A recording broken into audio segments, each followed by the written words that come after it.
My parents ruined my wedding in front of everyone. They objected, humiliated my bride, and caused total chaos. Guests watched in shock as the disaster unfolded. Now, they've lost me forever. I should have seen it coming. Every red flag, every warning sign had been there for years, waving in my face like a storm waiting to hit. But I ignored them. I convinced myself that, no matter how overbearing and controlling my parents were, they would never go this far. I was wrong. From the moment I introduced Emily to my parents, they made it clear she wasn't good enough. They never said it outright, no, that would be too direct. Instead, it was 1,000 tiny cuts, passive-aggressive remarks, and thinly veiled insults wrapped in fake concern. They called her too independent, too different, not the kind of woman who understands family values. My mother, Susan, was the worst. She picked apart everything about Emily, her career, her background, the way she spoke, even the way she laughed. My father, Robert, was quieter but no better. He didn't need words, his disapproval was in the way he looked at her, as if she was some mistake I'd eventually grow out of. Through it all, Emily stood by me. She never let their cruelty break her spirit. She loved me, and I loved her, and that should have been enough. We decided early on that their opinions wouldn't dictate our future. I told myself that once the wedding happened, they would have to accept it. They would have to see that I had made my choice, that their control over me was over. I was naive to believe that. The morning of the wedding, I felt like I was standing on the edge of something life-changing. The venue was perfect, the decorations exactly how Emily had envisioned them. The guests were arriving, smiling, congratulating us, completely unaware of the disaster about to unfold. I told myself today would be the day my parents finally put their issues aside and supported me, for once in their lives. But I had underestimated just how far they were willing to go. The wedding hadn't even started yet, and already, I could feel the tension creeping in. My mother had barely spoken to me all morning, her lips pressed into a thin, disapproving line. My father avoided looking me in the eye. My gut told me something was wrong, but I pushed the thought away. I refused to let them ruin this for me. I had no idea that, within the hour, they would do something so unforgivable that it would change my life forever. The ceremony was about to start. Guests were seated, the soft murmur of conversation filling the air, the hum of anticipation building. The venue, an elegant outdoor garden, just as Emily had always dreamed, was bathed in warm afternoon light. It should have been perfect. But the moment I saw my parents take their seats in the front row, I felt it. The tension. The quiet hostility radiating from them like a dark cloud in the middle of an otherwise beautiful day. My mother sat stiffly, arms crossed, her expression unreadable. My father leaned forward slightly, glancing around, almost like he was waiting for something. Emily had no idea. She was inside, getting ready, completely unaware of the storm brewing just a few feet away. I should have gone to them then, should have demanded to know what was going on, but I told myself I was imagining it. That maybe, just maybe, they had finally decided to behave. Then, as the music began and the wedding party started walking down the aisle, I caught the look my mother gave me. It was subtle, just a flicker in her eyes, but it sent a chill down my spine. It wasn't the expression of a proud mother watching her son get married. It was something else entirely. She wasn't happy. She was planning something. The unease clawed at my chest, but I forced myself to focus. The bridesmaids walked down the aisle one by one, followed by the flower girl, who tossed delicate white petals with the kind of joy that made everyone smile. Then, the music shifted. The guests rose to their feet. And there she was. Emily stood at the entrance, glowing, breathtaking in her wedding dress. For a moment, everything else faded, the tension, the fear, my parents' disapproval. Nothing mattered except her. The way she looked at me, the way we both knew, without words, that this was exactly where we were meant to be. I thought, for just a second, that maybe I had been wrong about my parents. Maybe they wouldn't ruin this day. Maybe they would see what I saw, that this was right, that Emily and I belonged together. But as she walked toward me, step by step, I saw my mother take a slow breath and straighten in her seat. My father glanced sideways, his jaw tightening. They weren't just watching. They were waiting. And in that moment, I knew, something terrible was about to happen. Emily was only a few steps away from me, her smile radiant, her eyes locked onto mine. The guests were watching in silence, the weight of the moment settling over the ceremony like a gentle hush. For the first time all day, I let myself believe, really believe, that everything would be okay. Then my mother stood up. The rustling of her dress, the scrape of her chair against the floor, it all seemed amplified, cutting through the ceremony like a blade. A few guests turned their heads in confusion, some whispering, unsure if this was part of the event. It wasn't. I knew what was coming before she even spoke. The officiant hesitated, glancing between us, clearly uncertain whether to proceed. Then my mother's voice rang out, sharp and unwavering. She objected. Loudly. Publicly. My stomach dropped. The words tumbled from her lips, each one worse than the last. She accused Emily of being manipulative, claimed she was using me, insisted that I was blinded by love and too naive to see the truth. She painted Emily as a liar, a gold digger, someone unworthy of marrying into our family. The sheer venom in her tone sent an electric shock through the air. Gasps rippled through the guests. The murmurs turned into outright chatter.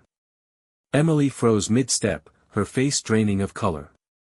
I saw her grip the bouquet tighter, her hands trembling. I wanted to move, to speak, to do something, but before I could, my father rose from his seat. Unlike my mother, he didn't speak right away. He walked toward me with slow, deliberate steps. The way he moved made my heart pound. He wasn't just here to object. He was here to stop the wedding himself. I barely had time to react before he reached me, his hand grabbing my arm, his grip like iron. He told me, loud enough for everyone to hear, that this wasn't happening. That I was making the biggest mistake of my life and that, as my father, he wouldn't allow it. The whispers turned into full-blown chaos. Some guests stood in shock, others pulled out their phones, recording everything. The officiant took a step back, shaking his head, clearly uncomfortable. I could hear Emily's breath hitch, the way her body stiffened beside me. My mother was still going, her words vicious, relentless. My father's grip on my arm tightened. This was no longer just an objection. This was a full-scale wedding sabotage. And as I stood there, my parents ripping my wedding apart in front of everyone I loved, I knew that this was it. This was the moment I had to choose, my family or my future. The murmurs turned into shouting. The quiet, elegant ceremony we had planned was gone, replaced by chaos. Guests stood frozen, eyes wide, unsure whether to intervene or let the disaster unfold. Phones were out, capturing every humiliating second, the whispers of, "Is this really happening?" echoing through the air. My father still had his hand on my arm, his grip tightening as if he thought he could physically pull me away from Emily. My mother, standing tall beside him, continued to spew venom, listing every fabricated reason why this marriage was a mistake. She brought up lies, twisted half-truths, anything to make Emily look like the villain. Emily hadn't moved. I could feel her trembling beside me, but she stood her ground. She had fought for our relationship for years, endured their cruelty, their judgment, their whispered insults. But this? This was a new level of humiliation. I turned to my father, shaking off his grip with more force than I meant to. The moment his hand left my arm, his eyes darkened, his posture stiffening like I had just betrayed him in some irreversible way. The officiant tried to regain control, raising a hand, attempting to speak over the noise. He barely got out a full sentence before my mother cut him off, snapping that she refused to sit back and watch me ruin my life. She demanded that the wedding stop immediately. That was when Emily's maid of honor, Jessica, lost it. Her voice rang out, cutting through the uproar, calling my mother out for her cruelty. She accused my parents of trying to sabotage our happiness out of selfishness, of controlling me my entire life. And then she threw her drink. The glass of champagne flew across the space, splashing onto my mother's expensive dress, the golden liquid soaking into the delicate fabric. A stunned silence followed. My mother gasped as if she had been physically struck, her hands flying to her chest, her expression shifting from rage to outright horror. And then, as if the moment had finally shattered the thin veil of civility that remained, everything erupted. More voices joined the shouting, some defending Emily, others telling my parents to stop embarrassing themselves. My father, still seething, turned his fury onto Jessica, accusing her of encouraging this so-called disaster of a marriage. One of Emily's cousins stepped in, yelling back at my father, and suddenly, guests were choosing sides. A chair toppled over. Someone else threw a drink. The officiant shook his head and walked away. My wedding was over. The event I had spent months planning, the day Emily and I were supposed to remember forever, was ruined beyond repair. And as I stood there in the middle of the wreckage, my mother's voice still ringing in my ears, my father glaring at me like I was a traitor, Emily beside me, humiliated, heartbroken, waiting for me to say something, I realized there was no coming back from this. I had a choice to make. And I already knew what it had to be. The wedding was over. Not in the way that it should have been, not with vows exchanged and rings slipped onto fingers, not with cheers and celebration. It was over in ruin, in the kind of public humiliation that would be whispered about for years. I looked around and saw nothing but wreckage. The spilled champagne, the upturned chairs, the expressions of stunned disbelief on the faces of our guests. The officiant was gone. The musicians had stopped playing. The murmurs of, "This is unbelievable," and, "I can't believe they did this," buzzed through the air. And then there was Emily. She stood beside me, her wedding dress, the dress she had spent months dreaming about, choosing, perfecting, now stained with the remnants of someone's spilled drink. Her face was pale, her lips slightly parted, her eyes searching mine for something. A sign. A reassurance.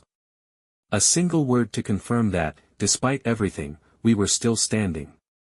My mother was still fuming, standing rigid, eyes burning with self-righteous fury. My father's fists were clenched at his sides, his expression cold and unreadable. They had gotten what they wanted, the wedding was in ruins, the ceremony had been stopped. But I knew them too well to believe they were satisfied. They weren't looking for disruption. They were looking for submission. They were waiting for me to admit they were right. That I had been foolish, blind.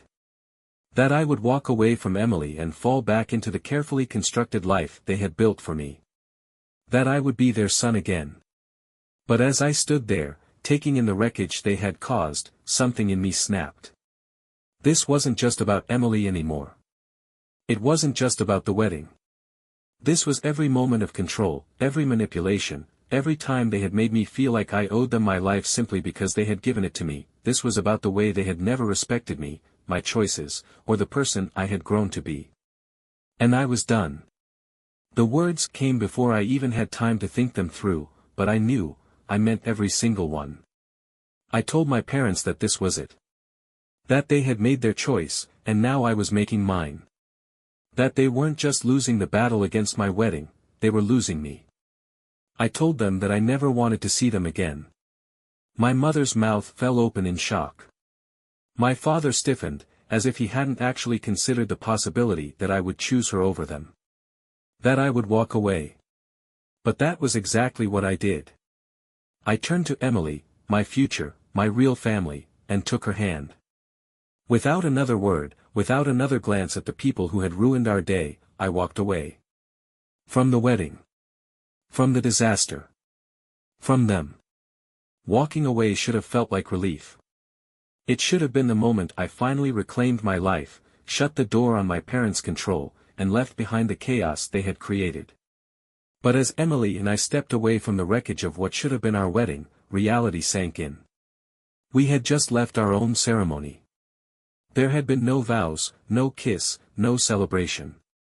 Instead of walking out as husband and wife, we were walking away from a public disaster, one that wasn't going to stay private for long. The whispers followed us as we moved through the crowd of stunned guests. Some people reached out, offering apologies, trying to comfort Emily. Others avoided eye contact, unsure whether to stay or leave. The entire event had derailed so violently that no one knew what to do next. And then came the phone notifications. It started small, a few buzzing alerts, messages flooding in from friends and family who had witnessed everything firsthand. Then, the sinking realization. People had recorded it. Of course they had. This wasn't just some dramatic family spat behind closed doors. This had happened at a wedding. In front of hundreds of people. And in the age of social media, something this explosive was never going to stay contained. Someone had already uploaded a clip. Emily and I stood outside the venue as she shakily pulled out her phone. There it was, a video of my mother standing up, objecting in front of everyone, my father marching toward me, gripping my arm, demanding that the wedding stop. The comments section was already exploding. Strangers were debating whether this was real or staged, dissecting every second of the footage. Other clips followed, Jessica throwing her drink, my mother's horrified gasp, the fight that had broken out between guests. Our wedding wasn't just ruined, it was turning into a full-blown scandal. Emily exhaled sharply, gripping her phone so tightly her knuckles turned white. The humiliation, the weight of it all, was unbearable. This wasn't just about my parents anymore. This was about the entire world watching. I reached for her hand, my voice steady despite the storm raging around us. This wasn't how today was supposed to go. But there was one thing I knew with certainty, we still had each other. The wedding was over, but our story wasn't. And no matter how many people watched, no matter how viral this went, we weren't going to let them win. The wedding we had spent months planning was gone. Not postponed, not salvaged, completely ruined. There was no quick fix, no way to turn back time and undo the disaster my parents had unleashed. As Emily and I sat in the back of a car, being driven away from the wreckage, the silence between us was deafening. She was still in her dress, the fabric wrinkled, stained from the chaos of the day. Her hair, once carefully styled, was coming undone in loose strands around her face. She hadn't said much since we left, but I could see it in her eyes, the heartbreak, the humiliation, the exhaustion. I felt sick. Not because of what had happened, but because I had let it happen.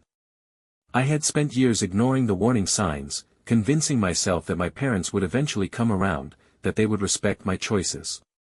I had believed, even after everything, that deep down, they still loved me enough to let me go. I had been wrong. Emily finally spoke, her voice hoarse from the stress of it all. She asked me what we were supposed to do now. Did we reschedule? Try again? Walk away from the idea of a big wedding altogether? I didn't have an answer. The thought of standing in front of another crowd, pretending like this hadn't happened, felt impossible. The idea of sending out new invitations, acting like the first attempt hadn't turned into a public scandal, made my stomach churn. And then there was the viral fallout. By the time we reached our hotel, the wedding disaster had fully exploded online. Strangers were debating every detail in the comment sections, articles were already being written about the most disastrous wedding of the year, and reaction videos were starting to pop up. Millions of people had seen my parents' cruelty. There was no hiding from it.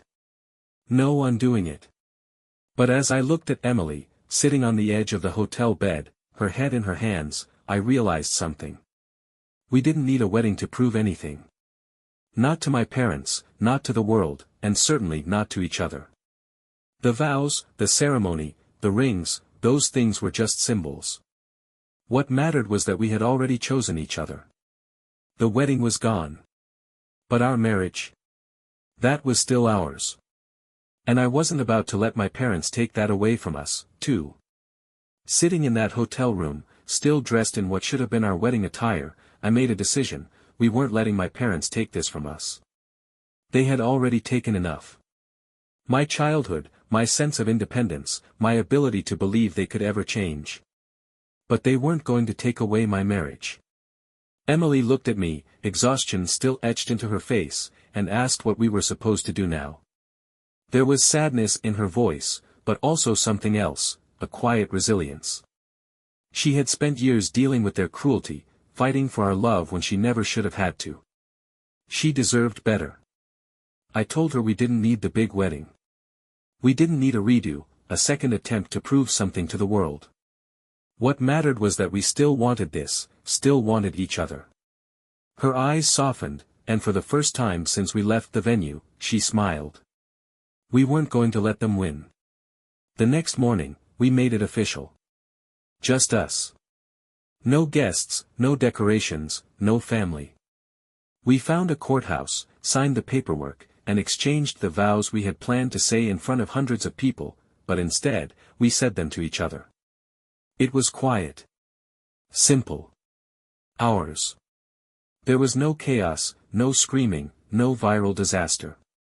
Just two people who had survived the worst day of their lives and still walked away together. By the time the news reached my parents, it was already done. My mother called me, her voice frantic, demanding to know if the courthouse wedding was real. My father sent a single message, "You'll regret this." I didn't respond. Because the truth was, I didn't regret anything. They had spent years trying to control me, trying to mold me into someone they could dictate. And in the end, they had pushed me so far away that I finally saw the truth. Family isn't about blood. It's about who stands by you when the world turns against you. And my parents? They had never really stood by me at all. After the courthouse wedding, I felt something I hadn't in years: peace. No more waiting for approval that would never come. No more trying to force people to love and respect me the way I deserved. No more begging for acceptance from the ones who had only ever torn me down. But my parents weren't done. The moment my mother found out, the messages started pouring in. At first, they were frantic: "Tell me this is a joke. You didn't actually do this without family, did you?" Then they turned manipulative: "We were only trying to protect you. You'll see one day that we were right." Finally, the anger set in: "You've humiliated us. After everything we've done for you, this is how you repay us." I ignored every message. Then came the calls. First from extended family, then from friends who had heard what happened.